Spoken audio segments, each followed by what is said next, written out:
untuk menjelaskan fenomena. Jadi ada prinsip-prinsip yang mengikat secara ilmiah, terorganisir.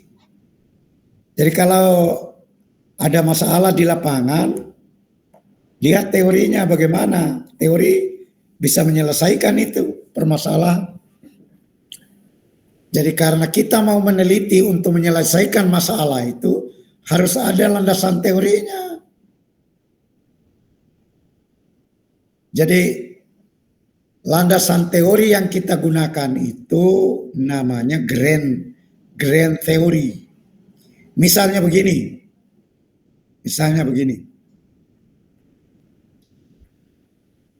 Ini Anda berada di mana ini ya? Kalau saya lihat analogikan di Makassar,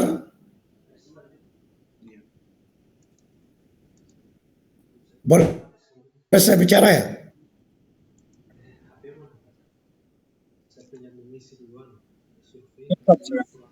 Azhar, Pasar, dimut suaranya Pasar. Boleh saya bicara enggak?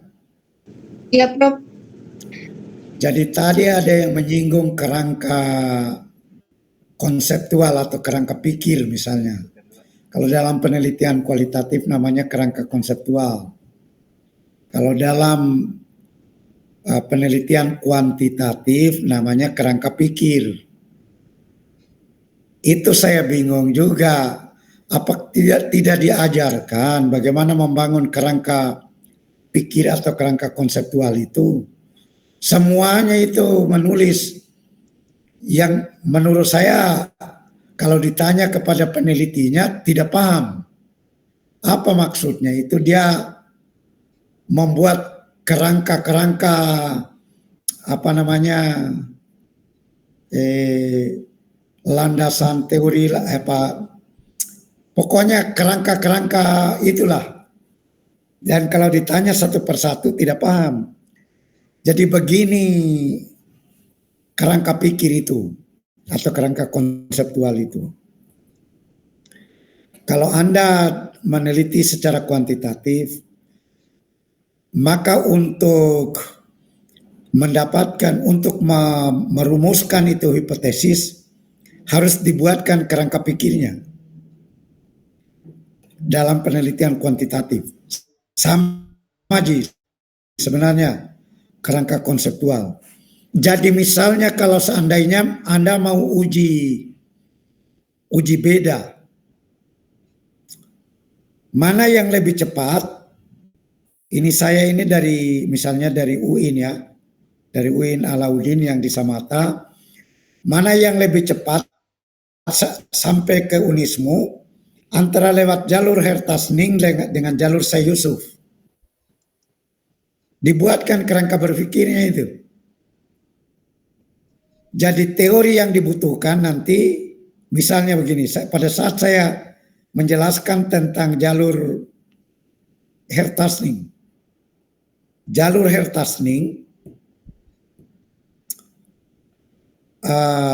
ruas jalannya besar. Berarti teori yang pertama itu teori tentang ruas jalan. Tetapi tingkat kepadatan kendaraannya itu tinggi. Nah, berarti teori tentang kepadatan kendaraan. Yang menyebabkan terjadinya kemacetan hampir di seluruh ruas jalan. Kemacetan itu memengaruhi speed kendaraan. Rata-rata speed yang digunakan melalui jalur Hertasning itu antara 60 sampai antara 40 sampai 60. Bahkan 20 sampai 40. Jalur Syekh Yusuf ruas jalannya kecil. Tapi luapan kendaraannya berkurang. Menyebabkan tingkat kemacetan juga berkurang. Sehingga speed kendaraan itu rata-rata antara 60 sampai 80 dengan jarak tempuh 20 km misalnya. 20 km. Diduga terdapat perbedaan kecepatan antara jalur Kertasning dengan jalur Syekh Yusuf. Jalur Syekh Yusuf diduga lebih cepat daripada jalur Kertasning. Itu kerangka berpikir. Dengan teori yang kita bangun tadi itu dari teori speed, teori kecepatan kendaraan, teori ruas jalan, dan teori kepadatan lalu lintas. Sebab ketiga aspek itulah yang menyebabkan perbedaan kecepatan itu terjadi. Jadi itu kerangka berpikir namanya. Kerangka pikir itu diakhiri dengan kata diduga. Jadi kalau kita mau membuat hipotesis, hilangkan saja kata diduga, langsung diambil terdapat perbedaan kecepatan antara jalur Syekh Yusuf dengan jalur Kertasning. Jalur Syekh Yusuf lebih cepat dibandingkan jalur Kertasning. Nah, itu hipotesisnya. Jadi kalau ditanya dari mana Anda membangun hipotesis? Dari kerangka pikir. Dari mana Anda buat kerangka berpikir? Dikonstruk dari teori yang terdapat di bab 2 itu. Jadi teori itulah yang dimaksudkan dengan grand teori. Teori payung namanya. Yaitu teori yang kita gunakan untuk memengaruhi penelitian kita, itu yang kita gunakan untuk menemukan fakta. Kalau dalam penelitian kuantitatif atau memprediksi sebuah fenomena kalau dalam penelitian kuantitatif, atau untuk membangun teori kalau dalam penelitian kualitatif.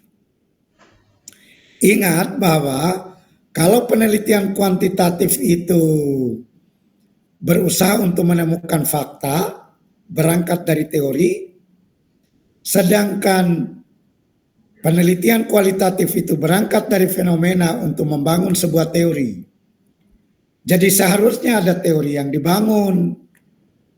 Kalau Anda melakukan penelitian kualitatif, tapi kalau ditanya, adakah teori yang dibangun oleh mereka yang melakukan penelitian kualitatif? Tidak ada.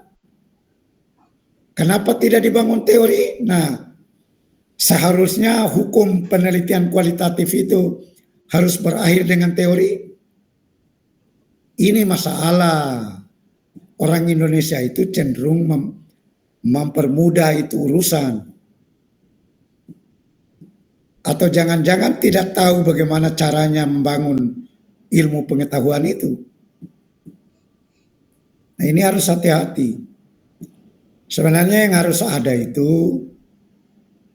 harus ada adalah mata kuliah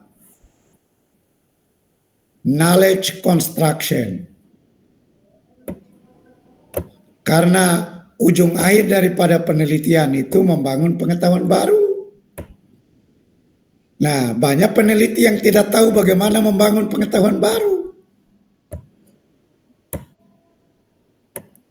Maaf ya, bukan hanya mahasiswa, tapi banyak juga dosen itu tidak tahu bagaimana membangun pengetahuan baru.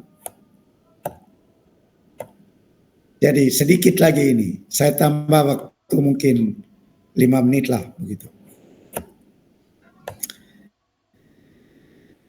Itu Pak Azhar, Pak Yakub, tadi bagus ini Pak Yakub, dia berikan itu pemikiran tentang pentingnya teori itu. Tidak semua teori memang digunakan, melainkan yang relevan. Tapi membangun teori itu Pak Yakub harus berangkat dari fakta Pak.